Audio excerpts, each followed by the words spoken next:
ओर चलते हैं। ये कहानी छत्तीसगढ़ के सूरजपुर जिले के कोरिया गांव के एक लड़के का है।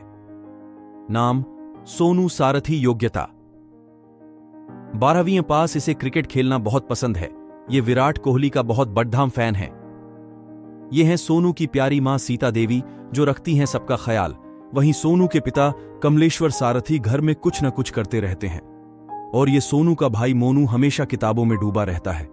और ये हैं सोनू की प्यारी बहनें, बड़ी बहन पारस, मंझली बहन कुसुम और ये है छोटी बहन बिंदु। ये सभी दिन भर टीवी पर सीरियल देखने में व्यस्त रहती हैं।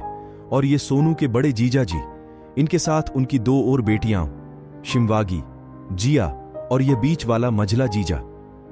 सोनू को क्रिकेट खेलना और देखना बहुत पसंद है। वह एक हरफन मौला खिलाड़ी है। वह क्रिकेट में अपना भविष्य बनाना चाहता है, लेकिन उसके पिता हमेशा बीमार रहते हैं, जिसके कारण वह शारीरिक रूप से कमजोर पड़ीडीडीएच जाते हैं, जिसके कारण वह काम पर नहीं जा पाते हैं, जिसके कारण परिवार की पूरी जिम्मेदारी सोनू पर आ जाता है। अब सोनू के पास 3 रास्ते हैं। पहला, अपने परिवार को छोड़ दें। दूसरा, वो अपना सपना छोड़ दे। तीसरा, या दोनों को अपने साथ लेकर चले। अब सोनू धर्म संकट में फंस गया है। उसने अपना परिवार छोड़ दिया तो उसके परिवार का ख्याल कौन रखेगा।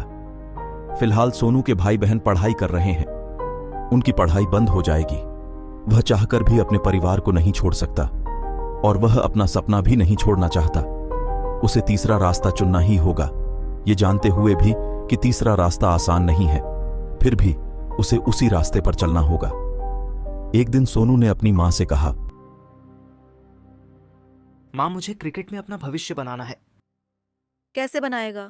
उसमें तो बहुत पैसे लगते हैं और हमारे पास उतने पैसे तो नहीं हैं। मां, तुम पैसों का मत सोचो, मैं जुगाड़ कर लूंगा, मैं मैनेज कर लूंगा।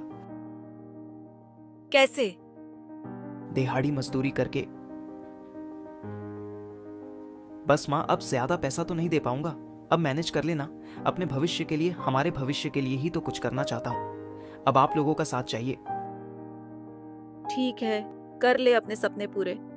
बस इतना याद रखना, हम भी तुम्हारे भरोसे हैं। फिर सोनू शहर टाउन गया क्रिकेट एकेडमी पता करने। अंबिकापुर शहर टाउन में वहां उसे एक क्रिकेट एकेडमी मिला, सरगुजा संघ क्रिकेट एकेडमी, जो अंबिकापुर के गांधी स्टेडियम में है। वहां लड़की लड़का दोनों को कोचिंग दिया जा रहा था। 1 महीने का 1000 फीस था। वह देखा सारे प्लेयर के पास अच्छे खासे महंगे क्रिकेट किट है, लेकिन उसके पास तो एक स्पोर्ट्स जूते लेने के लिए भी पैसे नहीं है। तो क्रिकेट किट तो बहुत दूर की बात है, लेकिन बिना ये सामान के भी प्रोफेशनल क्रिकेट नहीं सीख सकता था। अब वो डीमोटिवेट होने लगा। फिर वो घर वापस आ गया। किसी से कुछ बोला ना बताया, बहुत दिनों तक सोचता रहा। अब कहां से लाऊं किट के लिए पैसे। समय बढ़ता जा रहा था और होप कम हो रहा था। फिर एक दिन ऑनलाइन शॉपिंग ऐप पर टी-शर्ट देखते देखते देखा सस्ता क्रिकेट किट मिल रहा है। फिर उसने सोचा सस्ता है, क्वालिटी भी खराब होगी, लेकिन किट तो होगा। अभी बॉलिंग पे ध्यान देता हूं, बाद में जब पैसे आने लगेंगे तो बैटिंग पे ध्यान दूंगा। एक होप फिर जगने लगी। फिर उसने 1 महीने मन लगाकर काम किया। फिर वो शहर गया, रूम पता करने जहां वो रहता और काम करता, और क्रिकेट एकेडमी जाता क्रिकेट सीखने। शहर पहुंचा, बहुत जगह पता किया। सिंगल रूम का 1500 से 2000 और डबल रूम का 2500 से 3000 तक था, भाड़ा महीने का।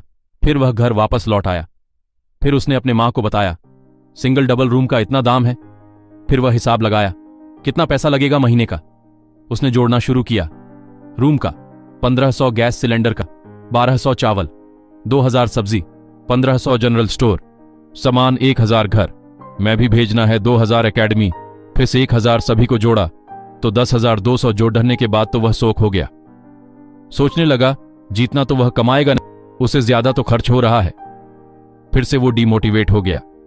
वह सोचने लगा, वो अपना सपना पूरा नहीं कर पाएगा तो उसका लाइफ ऐसे ही बीतेगा। 2-3 महीने बीत गए, तब भी कोई रास्ता नहीं मिल रहा था। फिर एक दिन उसकी मां ने पूछा, क्रिकेट का भूत खत्म? जीतना तो मैं कमाता नहीं हूं, उससे ज्यादा पैसे लग रहे हैं। कहां से कर पाऊंगा? रूम किराया, गैस सिलेंडर, चावल, सब्जी, किराना स्टोर, हकस का सी का ही 7,000 रुपए हो रहा है और घर में कम से कम 2,000 देना ही पड़ेगा। फिर एकेडमी फीस 1,000 कहां से मैनेज कर पाऊंगा? अब तो लगता है मेरी किस्मत में ये सब है ही नहीं। तो घर से क्यों नहीं करता? एकेडमी यहीं से आना जाना कर यहाँ